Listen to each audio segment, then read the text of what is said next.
ঢাকার নবাবগঞ্জে এক চিকিৎসকের বাড়িতে ডাকাতির ঘটনায় ১২ ভরি স্বর্ণালংকার সহ প্রায় ২০ লক্ষ টাকার মালামাল লুট করে নিয়ে গেছে ডাকাতেরা। সোমবার ভোরে উপজেলার বারহা ইউনিয়নের বলমন্তচর এলাকায় ডাক্তার মোহাম্মদ রফিকুল ইসলামের বাড়িতে এই ঘটনাটি ঘটেছে। ভুক্তভোগী চিকিৎসক ডাক্তার রফিকুল ইসলাম জানিয়েছেন, সোমবার ভোর আনুমানিক ৪টার দিকে ৭-৮ জনের একটি সংঘবদ্ধ ডাকাত দল বাড়ির গ্রিল কেটে ঘরের ভেতর প্রবেশ করে। পরে ডাকাতরা ধারালো অস্ত্রের মুখে তাকে তার স্ত্রী, ছেলে ও শাশুড়িকে জিম্মি করে হাত, পা ও মুখ বেঁধে ফেলে।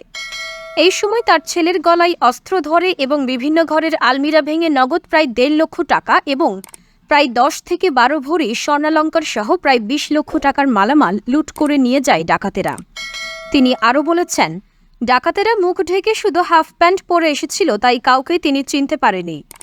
গতকাল রাত আনুমানিক 3:30 থেকে 4টার মধ্যে 7-8 জন অস্ত্রধারী, ধারালো অস্ত্রধারী, দেশি অস্ত্রধারী বিশেষ করে তারা আমার বেডরুমে প্রবেশ করে আতঙ্ক সৃষ্টি করে এবং আমি এবং আমার ছেলে এক রুমে ছিলাম, সেখানে আমাদের হাত পা বেঁধে ফেলে, মুখ বেঁধে ফেলে। তারপর আমাদের কাছে যে আমার যে উপরে 3-4টা আলমারি ছিল সেগুলি তছনছ করে ফেলে।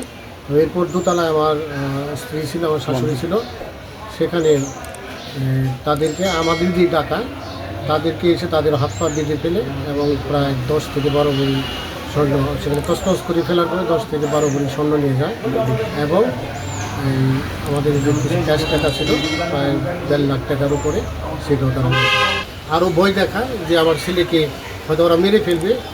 তারপর আমাকে বলে যে এখন আপনারা মাথা নিচে করবেন, যদি আপনারা চিৎকার করে তো আমরা বোম মেরে বাড়ি ঘুরেই দেবো।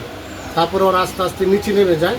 নিচে নেমে যাওয়ার পরে যে একজন লোক সবার শেষে নামে এবং আমাদের ওখানে দরজা আটকাই দিয়ে, বাড়ি থেকে আটকাই দিয়ে ওরা চলে যায়। সবচেয়ে আশ্চর্যজনক কি, এদের বয়স আনুমানিক 18 থেকে, একটা ছেলে ছিল খুব হয়তো 12-13 বছরের হবে, যে আমার পরে আমি দেখতে পেলাম যে আমার 2 দিকের গ্রিল কেটেছে। আমার যে ডুপ্লেক্স বাড়ির 2 সাইডে ওরা গ্রিল কেটে 2 ছোটো বাচ্চাকে দিয়ে ঢোকায়, ছোটো বাচ্চাকে দিয়ে ওরা প্রবেশ করাইছে আমার বাড়িতে এবং সেটা চিলাকুঠার সে দরজা খুলেছে, আমার মেন গেট খুলেছে। ওই বাচ্চাটাকে দিয়ে সম্ভবত ওরা এই কাজটা করাইছে। দেখেন, আমি মনে করি যে আমার বাড়িটা কিন্তু অনেক সিকিউর ছিল। আমি মনে করি আমার সেখানে আমি মনে করতাম অনেক সিকিউর এবং সত্যিকার আপনার দেখছেন বাড়িটা। এই বাড়িতে যদি ঢুকে গ্রিল কেটে, 2 দিকে গ্রিল কেটে এই ডাকাতি হয়, এই ধরনের ঘটনা ঘটে। আর সবচেয়ে আশ্চর্য বিষয় তো সবগুলি ছিল 18 থেকে প্রায় 24-25 বছরের মধ্যে এবং একজন একটু বয়স্ক ছিল প্রায় 35 বছরের। কাজে আমি কী ভাষায় বলবো, তাহলে তো এখন বাড়ির ভেতরও তো আমরা কতটুকু শিখি বর্তমান পরিস্থিতি। এই ঘটনায় নবাবগঞ্জ থানার অফিসার ইনচার্জ মোহাম্মদ মমিনুল ইসলাম বলেছেন, এই ঘটনার খবর পেয়ে সকালেই ঘটনাস্থল পরিদর্শন করেছি। ব্যাপারটি গুরুত্ব সহকারে দেখা হচ্ছে। এই ব্যাপারে একটি মামলা প্রক্রিয়াধীন রয়েছে। সুজানা ইয়াসমিন, রূপালী বাংলা, নিউজ 24।